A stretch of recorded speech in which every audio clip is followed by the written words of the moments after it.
Hi there, I'm Chuck Rozanski and I'm the owner of Mile High Comics in Denver, Colorado, and this is the seventh in my series of video newsletters about the comics industry, and in this particular case about Free Comic Book Day.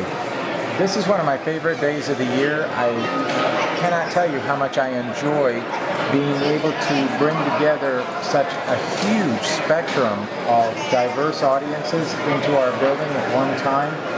Last night we had a signing at midnight that drew 500 people in an hour, and today we've been getting a pretty steady 300 to 400 people an hour coming through the store, which means that here at Jason Street we're going to have well north of 2,500 people for the day, possibly as many as 3,000. And blessedly we ordered enough free comic books, so we've been giving those away in great quantity.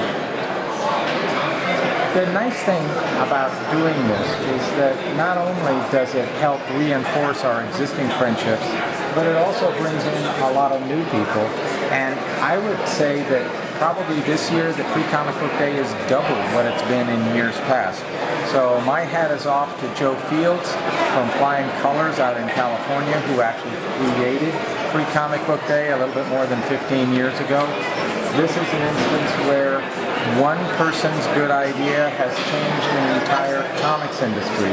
And I guess to a certain extent we've really been blessed that Marvel took up the cause and started releasing their films just prior to Free Comic Book Day.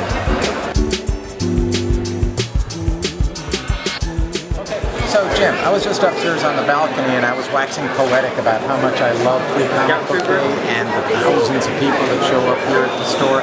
And I just sort of wanted to get your impression too, because you're our guest of honor this year and you've gotten to see the human waves both last night and today. Well, it just amazes me. First of all, the store amazes me. It's just so vast and there's so much stuff in it. And just incredible. And the amount of people that showed up last night at midnight. Yeah, 500 people. Unbelievable. And, and now this place is, it seems to me to be pretty hard to pack a place this big, but this is pretty full. We've got a lot of people running around here. Yeah. And I think, and it deserves it, because Free Comic Day, whoever ever had that idea, that's one of the best ideas they ever had. Joe Fields, Flying Colors. Yep. God bless him for doing it, and he had a lot of support from the Bay Area retailers. Cool. And, and it brings a lot of people, it makes a lot of people aware of us, and I think that's terrific. Yeah, isn't it great how many kids are here? Because that's the part that I love the most, is that we get so many young people through the store on Free Comic Book Day, and I mean, we had 2 6-foot-high pallets. Right. And if you look over there on the wall behind us, we're already starting to run out of them now. Really. But blessedly, it's now... You have mine put away, right? I do. All right, well, that's good. Yes. So, yes, your complete set is... All right, I just, let's get our priorities straight. All right, not that we're still fanboys, okay, even though we're, shall we say, our longer years now. Yes. Yeah, but still. Well, Jim, thank you so much for being here. Pleasure.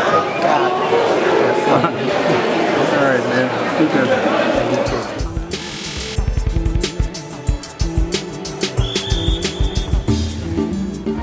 So, I want to close out today's newsletter by showing you one special area of the Jason Street Megastore, which has really gotten hammered today, and that is this whole area that we have set up that is just for young people. We go out of our way to find both trade paperbacks and periodicals that will appeal to kids, and we set it up here with cushions and rugs so that when kids come in the store, they're encouraged to read. There's none of this, hey kid, it's not a library thing. Oh hell yes it is. This place is designed to bring the joy of graphic storytelling to as wide an audience as possible. And my friend Chris has been shooting film all through the store today, and I'm sure if you start looking at that film, you're going to see a lot of kids. But this kids area of ours, it goes on and on because it's actually two-sided. And we have some plush and things like that, but over on the other side there's even more trade paperbacks.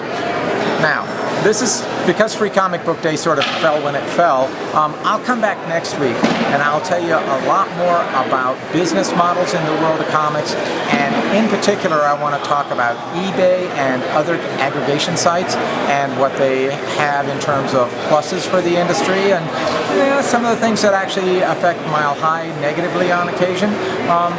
But it's part of our greater world, so I want to tell you everything and give it to you really straight. So I'll talk to you next week. Thanks for watching. Chuck Rozanski, Mile High Comics.